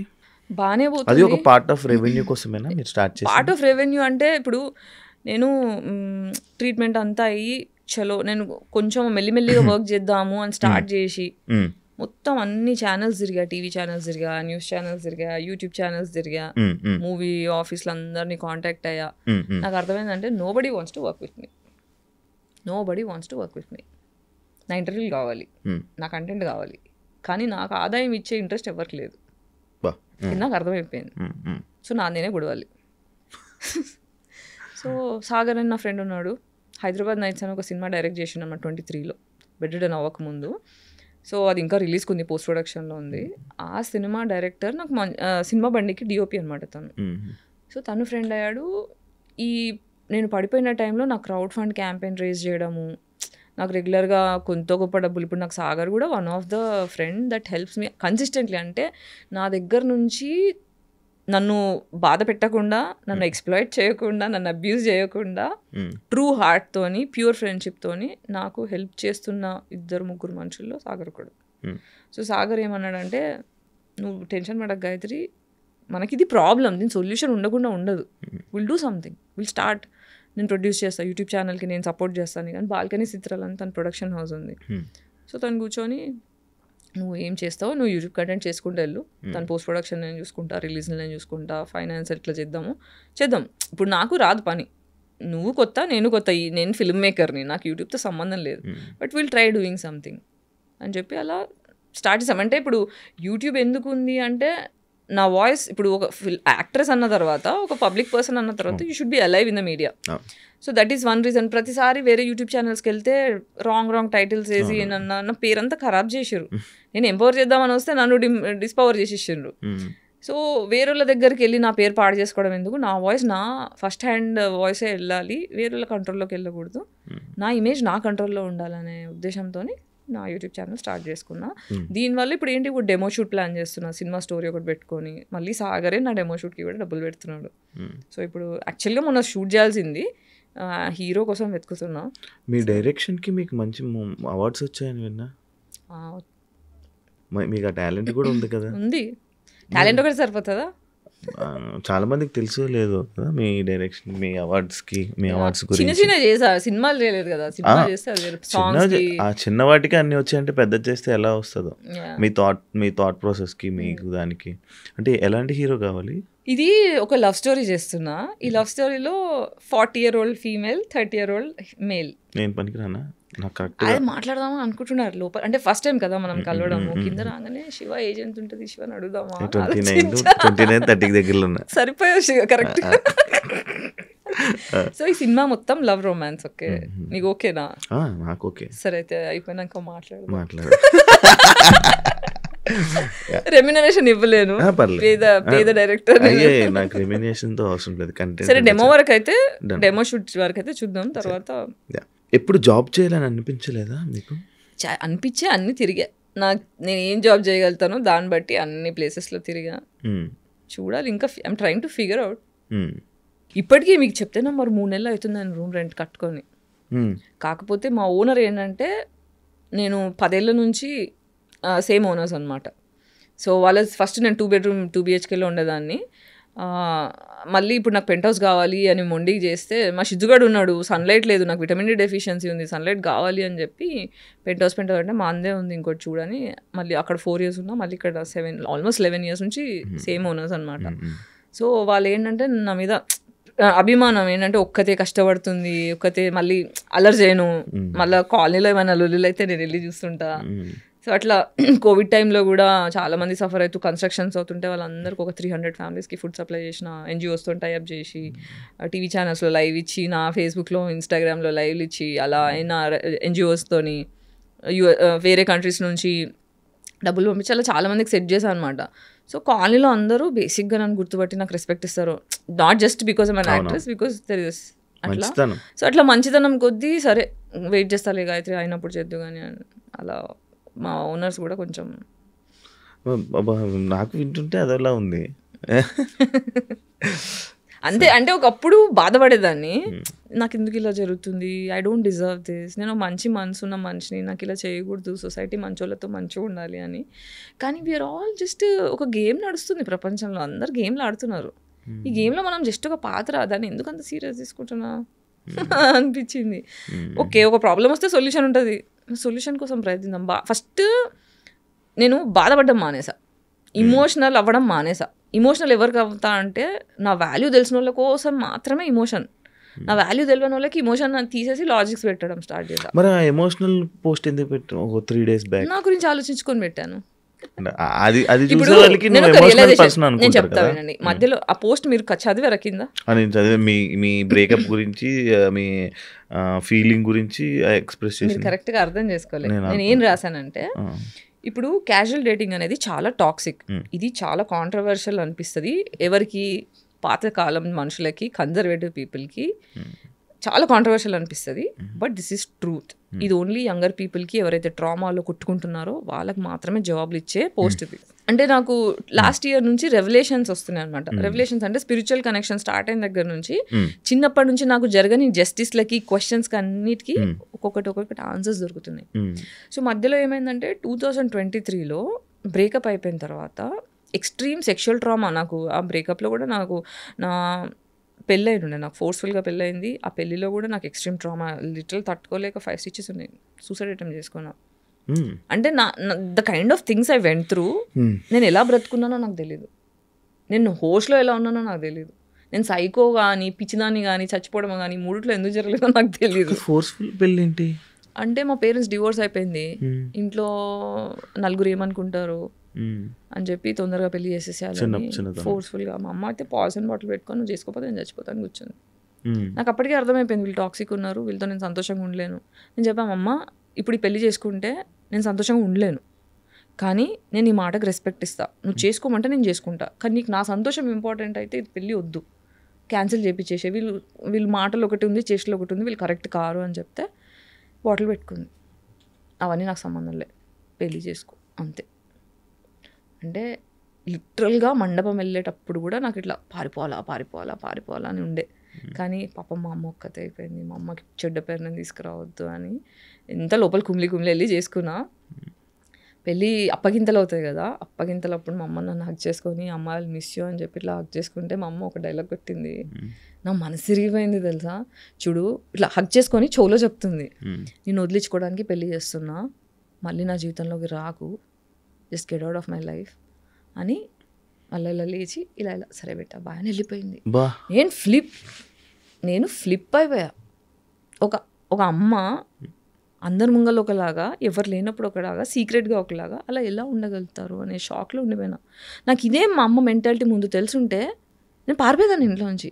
I don't deserve that. చచ్చిపోయినా నాకు సంబంధం లేదు, నేను వదిలించుకోవడానికి పెళ్లి చేశా, నాకు ఫోన్ చేయకు, ఇదిలా జరిగేది.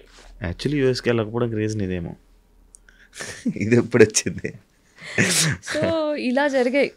సో నాకు అందుకే పెళ్ళి అంటే భయం, పెద్దోళ్ళు అంటే భయం. అంటే అది భయం అంటే భయపడను, కానీ సబ్కాన్షియస్ యాంగ్జైటీ అది. అందుకే పెళ్ళి జోలికి వెళ్ళాలంటే. కానీ ఇప్పుడు మీరు ఇందాక నేను అడిగినప్పుడు పెళ్లి చేసుకుంటా ఇష్టం అని అన్నారు, కానీ మిమ్మల్ని మళ్ళీ మంచిగా చూసుకునే పర్సన్, ఆ టైము, అలాంటి వ్యక్తి మీ లైఫ్లోకి వస్తారని మీరు అనుకుంటున్నారా? అంటే వస్తే మంచిది, లేకపోతే ఇట్స్ ఓకే, ఇలానే గడిపేస్తాం. మనము జీవితంలోకి ఒంటరిగానే వస్తాం, ఒంటరిగానే పోతాం, మధ్యలో ఈ డ్రామా అంతా. సో ఒక్కసారి when you make peace with your self, మనకు సెల్ఫ్ వర్త్ తెలిసి గాడ్ వచ్చేసింది అనుకోండి, నా బాధ వినడానికి ఒక వాయిస్ ఉంది నా లోపల, I'm hearing myself, God is listening to me, I'm being guided. నన్ను గైడ్ చేస్తున్న ఒక సూపర్ పవర్ నా లోపల ఉంది, God is there for me. So I'm fine. అంతే, నేను దేవుడు, నువ్వు దేవుడు, మనం అందరం దేవుళ్ళమే, జస్ట్ వీ డోంట్ రియలైజ్ అంతే. చిన్నప్పుడు కూడా చిన్నపిల్లలు దేవుడితో సమానం అని అప్పుడే అంటారు కదా, ఎందుకంటే పొల్యూట్ అవ్వలేదు కాబట్టి. మనం పొల్యూట్ అవ్వడం వల్ల మనం దేవుళ్ళని మర్చిపోతాం. అంటే మరి గుళ్ళకి వెళ్ళడం అవన్నీ జరుగుతుంటున్నాయి కదా. ఇంతకుముందు వెళ్ళేదాన్ని కాదు, కానీ ఇప్పుడు వెళ్తున్నాం, గుడికి వెళ్తున్నాం, గుడిలో వెళ్ళి మెడిటేషన్ చేసుకుంటా, ఎనర్జీస్ అబ్జర్వ్ చేసుకుంటా. యాక్చువల్లీ మీకు ఇలాంటి సిచ్యువేషన్ జరిగింది, మీ అలాంటి వాతావరణంలో పెరిగారు, అన్నీ జరిగాయి కదా. అంటే పెళ్ళి చేసుకోవాలి, ఒక పిల్లలు, ఆ పిల్లల్ని మంచి చూసుకోవాలి, వాళ్ళకి అన్నీ నేర్పించాలి, ఇలా జరగాలి అలా జరగాలి. మన జనరేషన్, మన వారసులు, మన వారతత్వం అది పెంచి కొంచెం మంచిగా నేర్పించి మంచిగా సొసైటీలో ఉండాలనే ఆలోచన అలాంటివి ఉన్నాయా? చేస్తున్నాను కదా ఆల్రెడీ పేరెంటింగ్ సొసైటీకి. ఇప్పుడు నేను ఒకటి చెప్తా, కుటుంబం ఉంది అంటే అమ్మ నాన్న పెళ్ళాం పిల్లలు, మీ కుటుంబం సైజ్ ఎంత అంటే వాళ్ళే.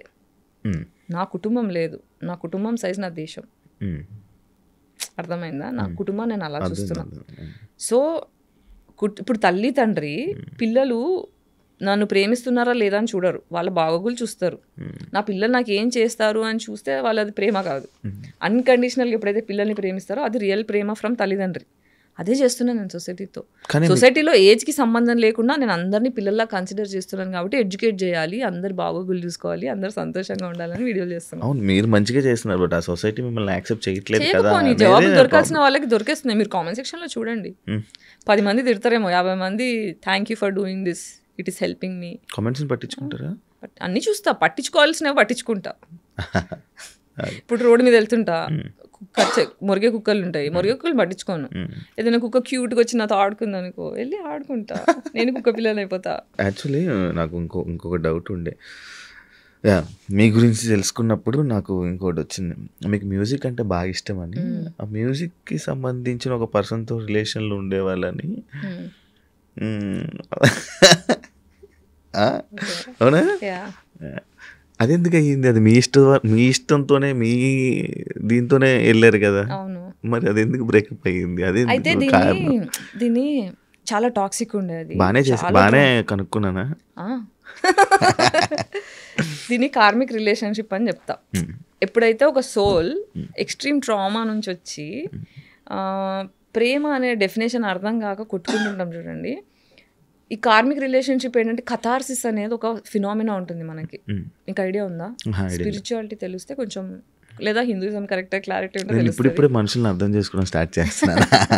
కథార్సిస్ అనే ఫేజ్లో కార్మిక్ అనేది ఫైనల్ ఫేజ్ అనమాట. అంటే మనకి ఇల్యూజన్స్ అంటే నా మొగుడు, నా ఫ్యామిలీ, నా కోరికలు, నన్ను ఇట్లా చూసుకోవాలి, నన్ను బాగా చూసుకోవాలి, ఇవన్నీ డెల్యూషన్స్లో ఉంటాం. కానీ రియాలిటీలో నేను చూస్ చేసుకున్న మనిషి అంటే మనకి బేసిక్గా నా కోసం నేను నిలబడలేదు ఎప్పుడు. సో నా కోసం నేను నిలబడాలి అంటే ఇచ్చి కొట్టాలి ఒకటి. కొట్టాలంటే ఫిజికల్గా కాదు, మెంటల్గా. సెల్ఫ్ దెబ్బ తగలాలంటారు. దెబ్బ తగిలితే జ్ఞానం వస్తుంది అంటారు కదా. ఆ జ్ఞానం రావడానికి తగిలిన దెబ్బది. సో చాలా ట్రామటైజ్ అయిపోయా, చాలా డిప్రెషన్లోకి వెళ్ళిపోయా, ఆరోగ్యం మొత్తం గుడిసిపోయింది. ఆయన కూడా ఇబ్బంది పెట్టారు అఫ్ కోర్స్. కానీ ఇప్పుడు నేను ఏం చెప్తున్నానంటే నన్ను ఇబ్బంది పెట్టిన వాళ్ళందరూ కూడా వాళ్ళు ఇబ్బంది పెట్టాలని పెట్టరు. వాళ్ళు ప్రేమలో పెరగాక ట్రామాలో పెరిగి వాళ్ళు ప్రేమ అనుకుంటూ ట్రామానే ఇచ్చారు. So I forgive them because వాళ్ళు సంతోషంగా లేకపోవడం వల్ల ఇవన్నీ జరుగుతున్నాయి. పేట్రియార్కి పితృస్వామ్య వ్యవస్థ మొగోడిని ఎలా కుడిపించిందంటే ఇలా రాక్షసుడిని, జంతువుని తయారు చేసి కుడిపించింది. సో ప్రేమ, అమ్మ ప్రేమ సరిగ్గా అర్థం చేసుకొని మొగోడు చేసే పనులు ఇవి. వచ్చే అమ్మాయిని హింస పెడతాడు. సో మదర్ ఉండి ఎప్పుడైతే హీల్ చేసుకుంటారో అబ్బాయిలు, అప్పుడే అమ్మాయిలను సరిగ్గా ప్రేమించగలుగుతారు. అమ్మాయిలు ఎప్పుడైతే ఫాదర్ ఉండి హీల్ చేసుకుంటారో అప్పుడే కరెక్ట్ మొగోడిని ప్రేమించగలుగుతారు, కరెక్ట్గా ప్రేమించగలుగుతారు.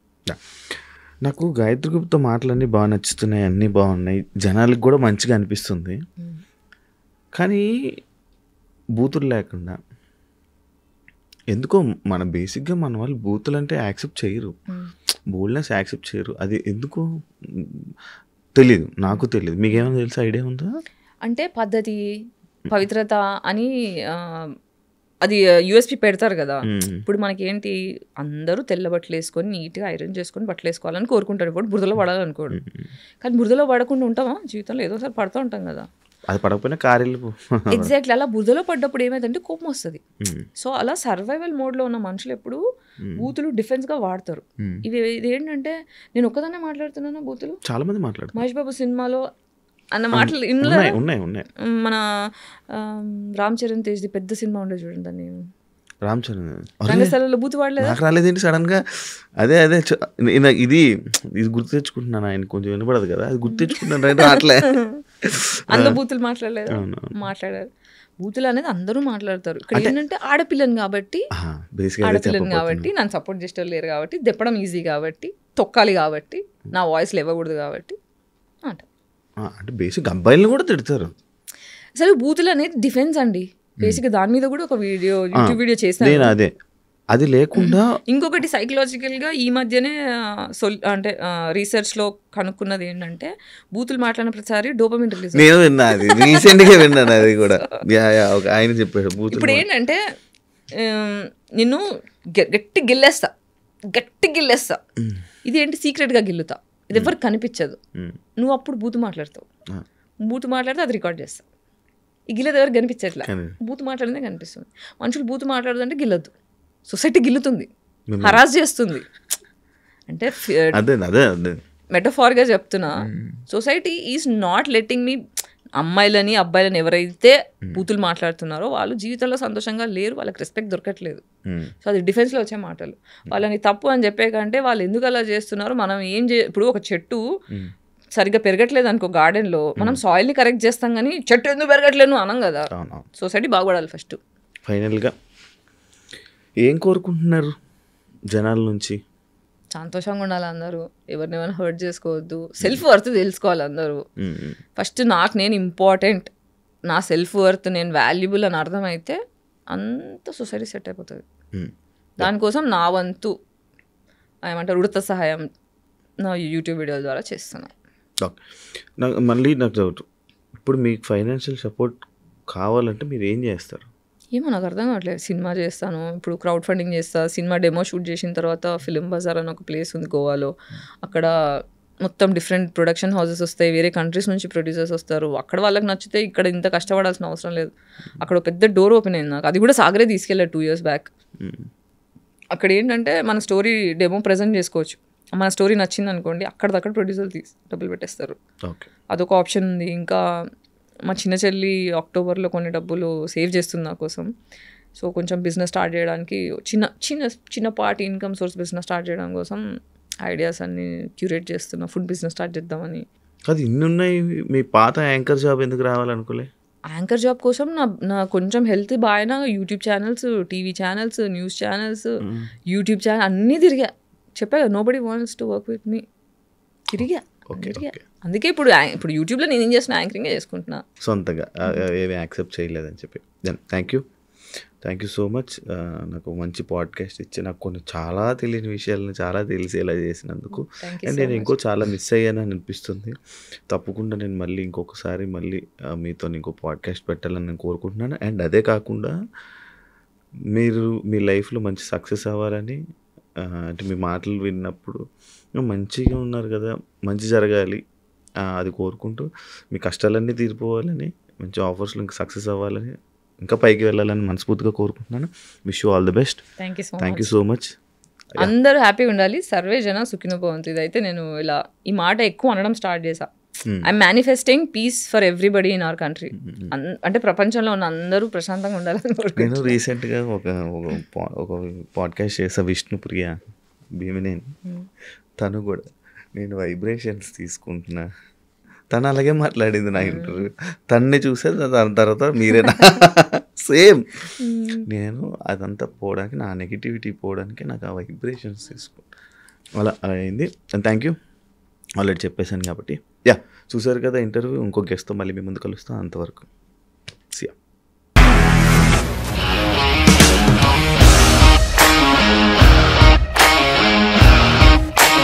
ఇండస్ట్రీలో కమిట్మెంట్ ఇష్యూస్ వస్తే నీకు కూడా వచ్చినట్టు? మార్నింగ్ తీసుకెళ్ళాలంటే కొట్టి పడేసాడు.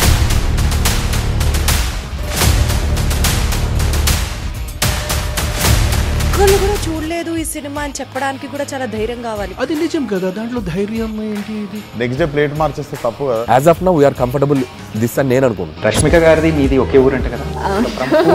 నీకు కోపం వచ్చిందంటే బాగా తిట్టేత్తరా? తిట్టేద్దామండి. నిజంగా గేమ్ ని ఎలా చేంజ్ చేయగలిగారు? ఏపీఎస్ఎఫ్సి వాళ్ళకి 6 నెలల్లో నేను 6 లక్షలు కట్టా. బిజినెస్ చేయాలనుకుంటే it is as difficult as riding a tiger.